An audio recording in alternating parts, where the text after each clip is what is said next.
Okay, obviously on here again. I have to keep saying it. I don't know.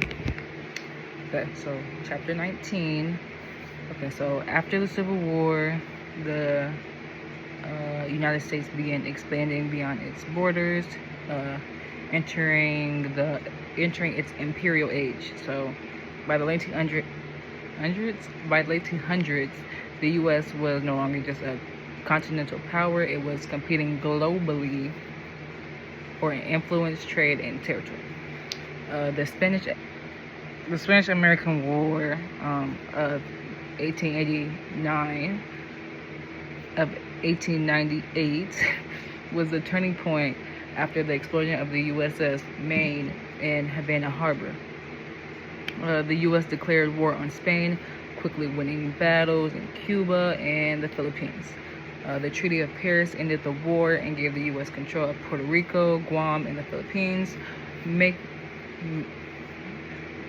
marking the start of its overseas empire. But in the Philippines, resistance led to a long, brutal war as Filipinos fought for its independence, revealing the darkest side of American expansion. At home, the war sparked debate. Supporters claimed the U.S. had a duty to civilize and spread democracy. Critics like Mark Twain and Jane Addams argued it betrayed American ideals of liberty and self-government. This divide reflected growing tensions about what kind of nation the U.S. wanted to be. Theodore Roosevelt symbolized the new imperial spirit. His big stick, diplomacy, and the Roosevelt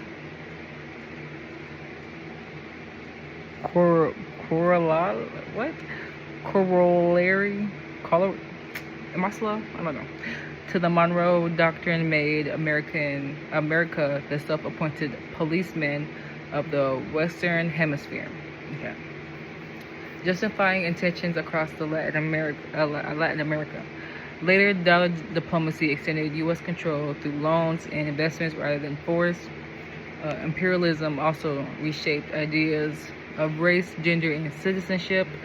White women served as teachers and missionaries abroad, while debates over immigration at home questioned who could truly be American. Racial fears led to the new restrictions, especially against Asians and Southern Europeans.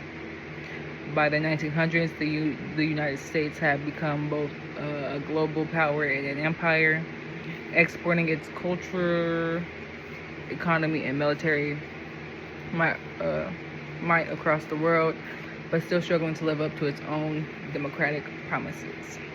Period.